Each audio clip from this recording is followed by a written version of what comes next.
Because that device can be so seamlessly integrated, I think most users would just lose the notion that there is even a camera in the room. So there's a psychological component of, as I think about it, to having technology integrated in, that it becomes seamless, almost invisible. And of course, it just works. I do have concern for some of the coworkers I've worked with over the years, because I've watched people who would literally slouch on the table, as if they were about to take a nap in an in-person meeting, who have managed to always be vertical and looking exceedingly present and aware of how they looked when they could actually in the room with the obvious camera there.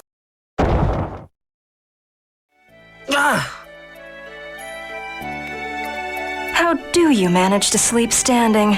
This week's episode, France is moving to a secure and sovereign AV platform and dropping Zoom and Teams. Windows 11, it's got problems. PSNI has help from Microsoft enterprise customers. And what will memory costs do to audiovisual? Gosh darn it. And what will memory costs do to AV? All that and more coming up on AV Week. This is AV Week, episode 754, Unseen AV. This is AV Week, your weekly wrap-up of the biggest news and stories in the AV and IT world. I'm Patrick Norton, in for Tim Albright, who is attending ISE 2026. You can expect a big wrap-up of news from the show in Barcelona next week, but there is still plenty of news to cover, so let's get rolling. Are you running a secure and sovereign UC platform? The French government is phasing out Zoom, Teams, WebEx, in fact, all non-European meeting apps with the year-old open-source Visio platform by 2027. France expects to save €1 million in software license fees for every 100,000 users, and this move follows the signing of a declaration for European digital sovereignty last November, led by France and Germany, to mitigate digital dependencies. You've been having trouble with Windows 11? Hey, it's not just you. The latest updates for Windows 11 has been a bit of a mess, in some cases requiring multiple emergency fixes. Users have reported applications like Outlook not working properly, being unable to shut down their computers, or in fact boot them in the first place. Microsoft is investigating reports of boot failures and other IT-related headaches, and rumor has it we'll be focusing on making the Windows 11 you have now work for the rest of the year. Speaking of Microsoft, PSNI Global Alliance has announced a strategic alignment to support enterprise customers using Microsoft Workplace solutions. This partnership will give PSNI certified solution providers access to the AI-powered tools from Microsoft. PSNI Director Tom Roberts said, quote, Microsoft technologies are deeply embedded in enterprise environments worldwide. This alignment strengthens our ability to support enterprise end users by ensuring our global integrator community remains closely connected to Microsoft's workplace innovation and delivery standards. And pour one out for Meta Horizon Workrooms. It is set to be shut down next month. The VR platform was meant to be a collaborative space for users to work in the same space remotely in a virtual setting. But by February 16, users will no longer have access to the app, and any data associated with it will be deleted. This also coincides with Meta's decision to discontinue sales of their headsets for business, alongside laying off roughly 10% of the Reality Labs division. And a quick self-serving shout out to my employer and AVNation's owner, CTI, who just won the 2025 Integrator of the Year for Talent Development. CTI was chosen by the NSCA, Commercial Integrator, and their sister magazine, Security Sales and Integration. CTI's Department of Labor Registered Apprenticeship Program for AV technicians, the first in the industry, was a big part of this recognition, along with the company's boot camps and desire to train the next generation rather than waiting for them to magically appear ready to integrate near you. No debt, earn as you learn, nationally recognized. I work for CTI, but this is good stuff. That's news for this week. Keep watching. This week's roundtable discussion will focus on what the insane increases in memory prices are going to do to AV over the next year, and the joy of hiding AV gear out of sight. Hey listeners, it's your AV sneakerhead, Jennifer Weaver. Listen to AV Career Masterminds, where I chat all things job-related in the audio-visual industry. You can find AV Career Masterminds where you subscribe to podcasts. Welcome back, everyone. It is time to introduce the delightful crew on this week's roundtable. Joining us to hash out the greatest problems in the audiovisual industry. Apparently, I'm feeling a little dramatic this week. Brittany Delgado is a key account manager at Midwich, making sure her clients get what they need to communicate better every day. Welcome, Brittany. Thank you. Dawn Meade has all the experience doing high-level AV around DC for agencies I can't name because Dawn just stares blankly when I ask about them. She is, by the way, on the hunt for her next opportunity in AV, so reach out to her and we'll give you the contact information to find her if you don't LinkedIn, which she's pretty easy to find on at the end of the show. Welcome, Dawn. Thanks for having me, Patrick. Willie Franklin was the senior technology specialist at Otterbein University, bringing AV into higher ed. In retirement, he's bringing the jams at Franklin DJ and Event Services, LLC, and my notes say a master troubleshooter.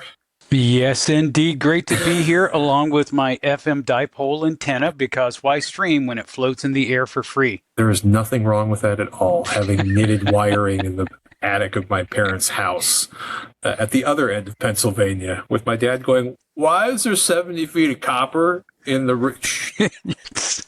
Is this your ham radio, Dad? It's good stuff. It is good stuff. Oh, not so good. If you're not aware, if you're listening, you're not really aware of the recent bump, he says, euphemistically, in the cost of memory, I am jealous. Let me give you a short summary of what's been reported. We have an article link to a pretty good series of articles at The Verge. They're talking about it all over the place. The Verge's title is RAM is Ruining Everything. And last summer, you may remember, memory was cheap if you're a PC enthusiast or having to build an office PC. 32 gigabytes of DDR5 could be picked up for 80, maybe $120 if you're getting something fancy. In October of 2025, OpenAI secured deals with SK Hynix and Samsung. Those two companies, by the way, have approximately 70% of the RAM market in the world.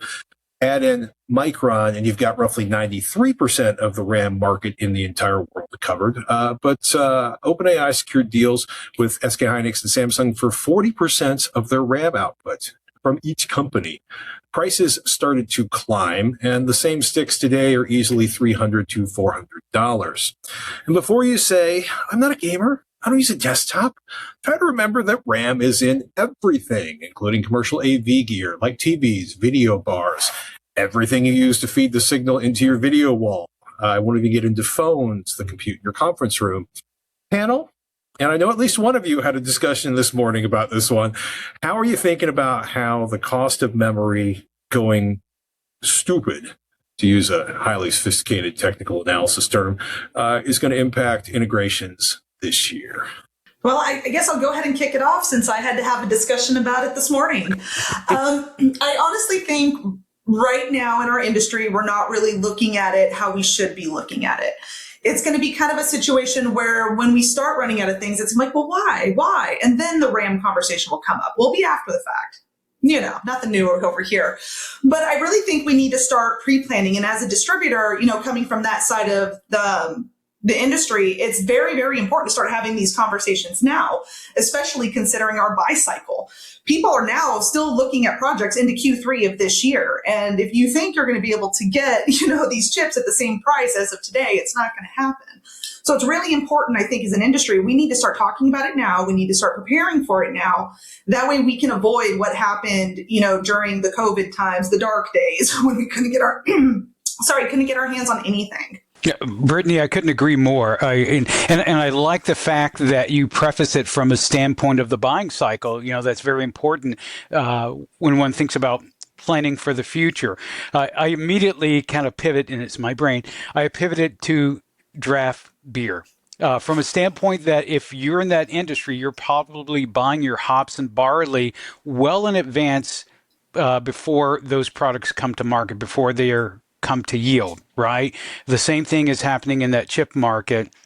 If you're trying to plan for innovation next year, the year after that, but that massive amount of chips have already been bought, little tongue-tied here today, already been bought for the next 3 quarters, you're basically behind the 8 ball before the race even starts. And that's unfortunate. So I think anyone who's looking at it really needs to be having serious conversation about what they will be doing as a company, as integrators, as distributors in the months and in the year ahead, really. Willie, I could not agree more. And I got to tell you, a lot of it, I think, has to do with the lack of transparency in our industry, but also in the world at large about how interconnected and exactly where and how the various tech industries and tech products come from. Back in 2022, I taught a class at the very first InfoComm after COVID out in Vegas on the supply chain collapse. And we talked about it then. Nobody understood the fact that the chip shortage at that point that was causing so many backups, so many delays, was because the raw material, the silicone used for chips, was the same raw material they used for vials for medicine. And suddenly this massive piece of the supply chain was unavailable or rerouted to other means, and the prices went up.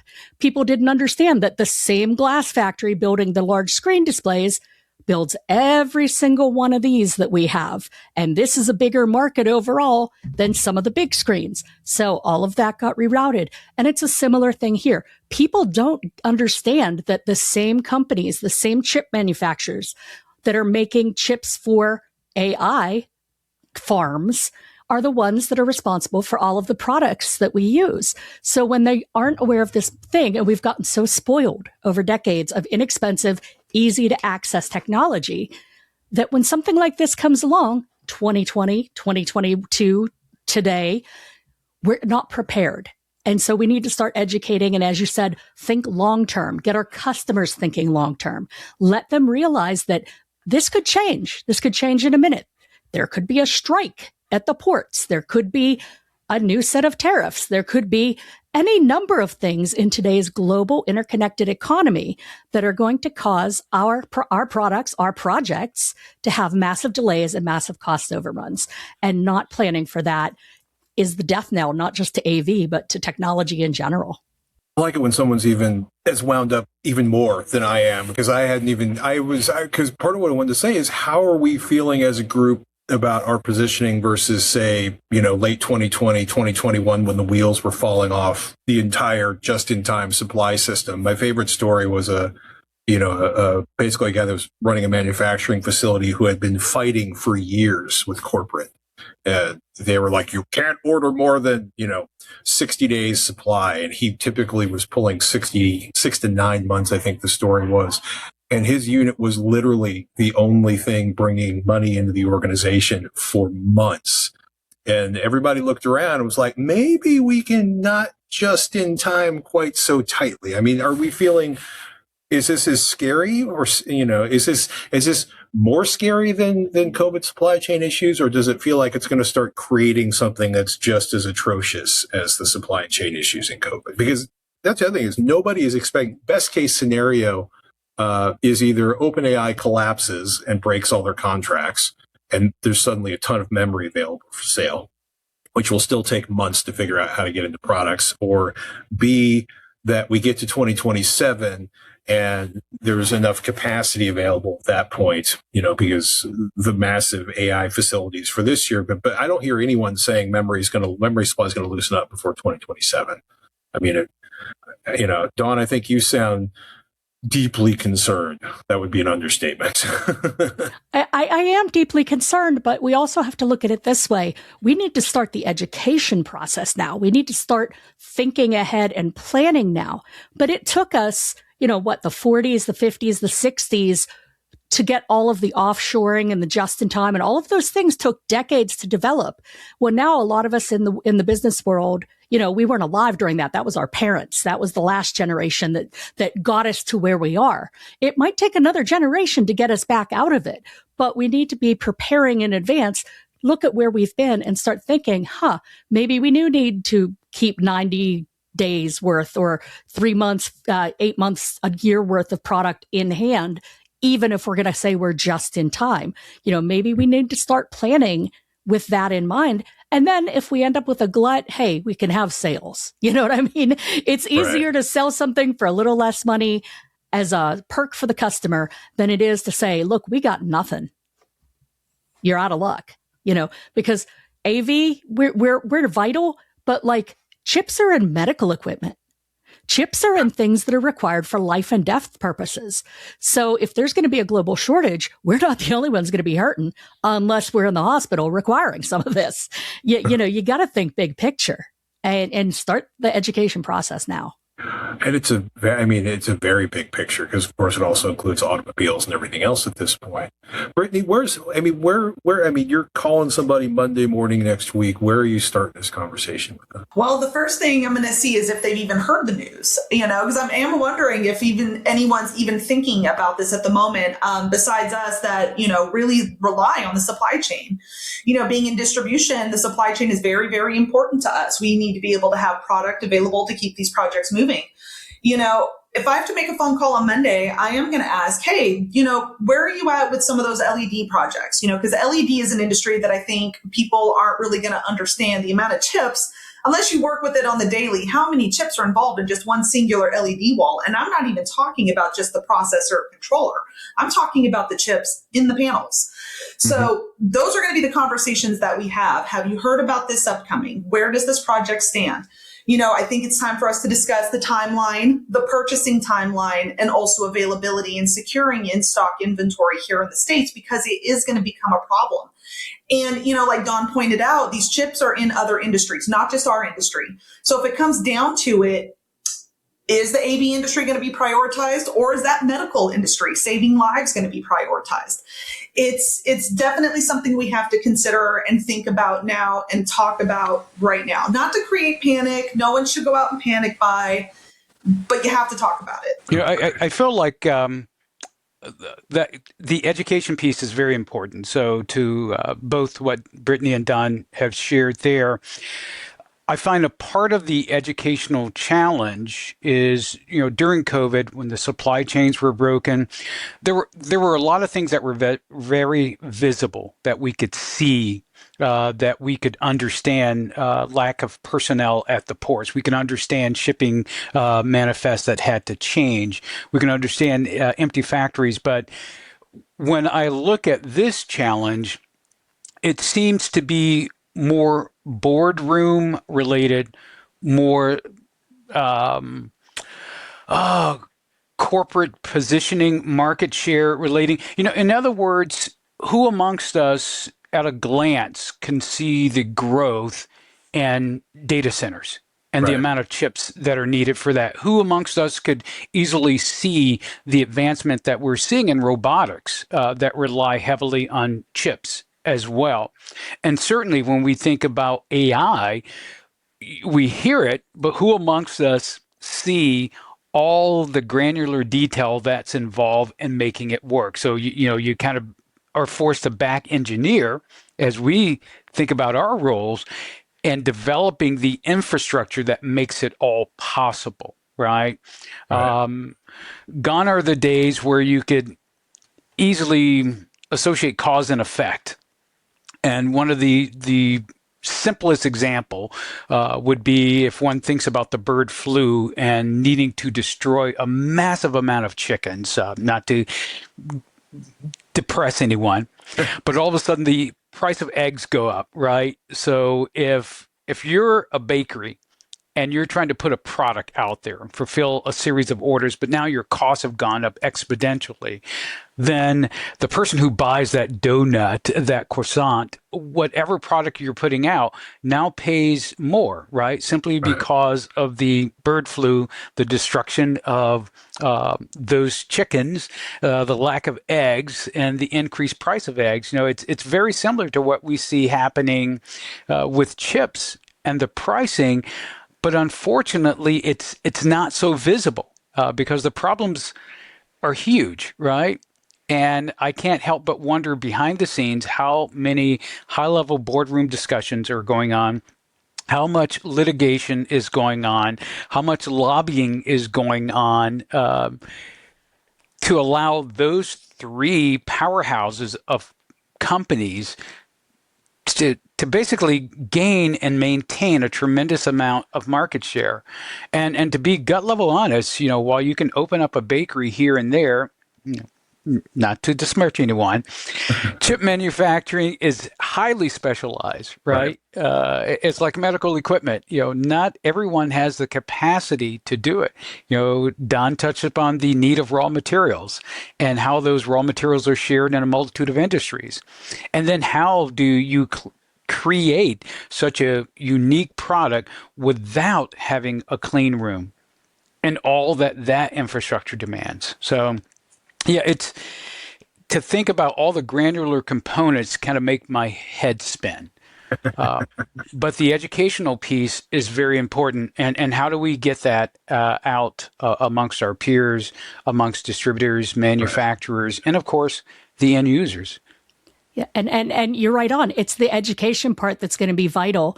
So, if you're like Brittany with a distributor, if you're an integrator, if you're a company that uses these products as end users, but you're the AV guy in the company, go talk to your bosses.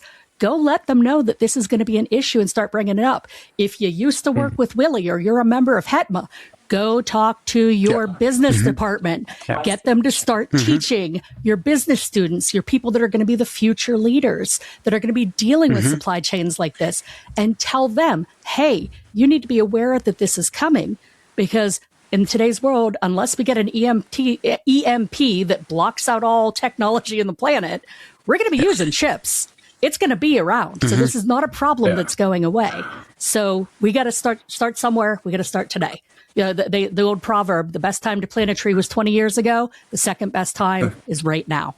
And it's pretty wild looking at this, because this is all triggered by OpenAI's Stargate project, a $500 billion project spread across, I think, 6 different locations. They're talking about 7 to 10 gigawatts of data center capacity, because apparently we now measure data center capacity by how many cities it will power. I'm exaggerating slightly. But I mean, literally, if they build it out, if this is all built out by 2029, there's somewhere in the neighborhood of 7 to 10 gigawatts, which is what New York City uses in a single day. This is like black swan territory. This is like a meteor striking. This is like COVID. This is, $500 billion being dropped on one massive technology expansion in a very short period of time. And Back to the Future, we thought 1.21 gigawatts was a lot, right? It's still a lot of electricity. But as I said sometime back in mid-2020, the next person who thinks, life is not interesting enough just gets ignored for the rest of the week. Anybody who says may you live in interesting times gets slapped. After that bright and cheerful discussion, I was giggling with joy because a friend of mine walked up to my cubicle and was like, have you seen this? This is so cool. And then sent me all of the links. And it's Logitech's Rally AI camera, a discrete conference camera with AI-powered features designed to disappear. And if you haven't seen it, they literally have it set up so you can embed a box behind your sheetrock in the wall. And if you're a certain type of AV pro, like the one that initially introduced this one to me, you might start tearing up. It's a really clean installation. It's got a paintable cover. There's just a little slot remaining, and nobody can grab the head on this PTZ camera to try to yank it around. They got it set up for single or multiple camera deployments. It's ready for MS Team rooms and Zoom rooms. And I have to say, the right side 2 grid view demo is something I would like to try. And I really, at this point, have used too many AV. I don't let me go off on UC and how someday I hope it to actually work in my personal presence the way it works in the demos. But is hiding this stuff the next evolution of conference room and huddle room design? Is that where we're all moving towards? Because I really kind of shocked me. Even, I was looking at it, I was like, this is like nice. There's not a bunch of stuff hanging off the wall. Aesthetics matter, man. It looks sleek. It looks cool. Yes. It can really fit in, especially on some of these boardrooms that you see where you have a glass wall and they want the fine table, then all of a sudden you just have this weird camera in the corner, right? So Logitech is really doing something with this to be able for it to be discreet.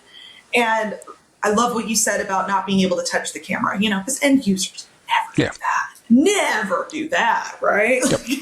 Never try to self-help, ever. So yes, I'm personally excited, and we are Logitech partners, so we've been hearing about this for a while. So I was excited to see that it's finally coming to fruition. So I agree. It's pretty darn sweet. it truly is one of those products that makes me want to jump back into the game and integrate it in.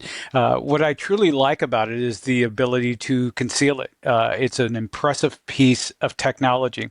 The other thing I like about it, much like what you said, Brittany, one of my core functions was to assist in keeping the help desk staff calm. Right. And it's amazing how often people will attempt to troubleshoot things themselves by grabbing, twisting, breaking, pulling cables. And at the 11th hour, will call and swear that they have no idea how it got moved, how it got disconnected. So to conceal it and have it be sleek, I love walking into a room that offers sleek technology. And the other piece of this that's a big win for me is, as I think about all the Zoom interactions and the conference calls that we may all be on, even this call, there's the self-objectification that, psychologically we fall into, right? When we see ourselves on our own device. Because that device can be so seamlessly integrated, I think most users would just lose the notion that there is even a camera in the room. And now they begin focus on the distant audience. They begin focusing on the interactions of individuals in the room and at the remote end without concerning themselves about the technology. So there's a psychological component of, as I think about it, to having technology integrated in, that it becomes seamless, almost invisible. And of course, it just works. Yeah, I agree entirely. I'm going to sound really old here. I promise I'm not that old. But in the years that I've worked in AV, we've gone kind of through phases. And back in the late 90s, early 2000s, or maybe even mid 2000s, there was a phase of hide all the tech. We don't want to see any tech. And then it slowly came back out. And all of a sudden it was, we want to see all the tech again. And the fact that we're going back towards that, it's beautiful. As Brittany said, aesthetics matter. When you're dealing with C-level executives, the big money folks, they want these gorgeous, fantastical, beautiful boardrooms and conference centers and meeting spaces. This is going to be remarkable. And as long as the price is right and the technology works, it'll spread even beyond the C-level with the big companies with the unlimited budgets and be applicable almost everywhere. Now, caveat, AV people, we know, always use the right tool for the right job. At my former employer, even in the C-suites, we probably couldn't use anything buried in a wall because certain industries and certain requirements for security require visible cabling, visible and inspectable pieces of equipment. So it's not a product for us, for them. But it very well could be a product for higher ed, for corporate, for nonprofit, for basically anybody in the world, unless you're in one of these small verticals, not small verticals, but you know what I mean. So I'm excited to see it. I am excited to see it in person. I want to see the quality of it. The whole Rally family has traditionally looked and worked pretty good. It's been a great product. I'm excited to see this newest entrant and to see how sexy it looks, just hidden in the wall there. I agree, Willie. It's going to be great when people can forget the self-consciousness of being on camera and staring at the lens, and just be more organic. Yeah, I may have to stop by a couple of local integrator shops just to see if they have one integrated in their conference room, just to check it out. It would be a good opportunity just to pop in, have coffee, and talk tech. Yeah, I would love to see it in other places outside the conference room, places where you normally wouldn't see cameras, just fear, a general public in that kind of space, like thinking like museum lobby, you know what I mean? Hospitality things where you never really wanted to have your tech just kind of out there on display just for fear of someone bumping into it, taking it, something happening, so this can definitely even come outside of that, to standard conference room UC space too. Oh, absolutely. At some of these experiential art places, Avixa with the X's Experience AV, at some of these experiential art places where they bring you in to the experience, having a hidden camera, again, makes you less self-conscious and can really make it feel like the magic is there. I do have concern for some of the coworkers I've worked with over the years, because I've watched people who would literally slouch on the table, as if they were about to take a nap in an in-person meeting, who have managed to always be vertical and looking exceedingly present and aware of how they looked. when they could actually in the room with the obvious camera there. So I think it, is also maybe a generational thing. Yeah. I don't think anybody right in this group is going to be like laying across a conference table in the middle of a conversation, but Well, and hopefully they think ahead to things like that. Like, the embedded ceiling mics that we use, the Shures and the Yamahas and whatever, they have a little light on them that tells you when they're on. The Logi camera I have on my tripod right here that I'm looking at has a little light on to show that it's working. So, maybe it's hidden in the wall, but there's a little indicator light so that beware, you might be on camera. you might be in a meeting you didn't remember. Oh my goodness. Working backwards. Well, first of all, I want to thank everybody for joining us today and bringing your thoughts and opinions and ideas. And it is wonderful. I got to work backwards from our introduction. Where can we find y'all if folks want to hear what you're doing or ask you questions? Willie, what's the best place for people to track you down? 2 permanent locations, first being LinkedIn, Willie Franklin. You can find me there. And of course, you can reach me via email at franklindjservices@gmail.com. All right. Brittany, where can folks track you down? All right, so you can find me, obviously, LinkedIn is always a very popular choice to connect, professionally, Brittany Delgado.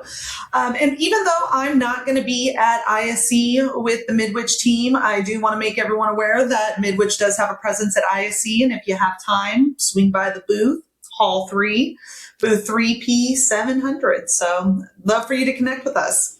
Excellent. Dawn, folks are looking or thinking about in your next stage of employment, where should they go look for you? You can absolutely find me on LinkedIn, Dawn Meade, M as in Mary, EADE on the end, just like the fort and the general. You can find me throughout the rest of the socials at AVDawn. You can find me hanging around Infocom, maybe not ISE, but the Infocom show I try to make it to and teach at and volunteer with. And of course, you can find me here every 6-ish weeks or so whenever Tim wants to hear me blabber on about things on AVWeek. Thank you all for joining us this week. Ladies and gentlemen, if you have been tortured by my presence on the show, I assure you Tim will be back hosting next week. This has been episode 754 of AV Week. I'm Patrick Norton. Thank you so much for joining us. The network for the AV industry. What are you listening to? This is AV. This is AVNation. This is AVNation. Hi, this is Jennifer Goodyear and Erica Carroll from the Women in AV podcast, where we are encouraged by the incredible stories of women in AV. Listen in on fun, empowering conversations as we chat with inspiring women, breaking barriers and creating their own path in the industry. Check out Women in AV on avnation.tv or wherever you get your podcasts.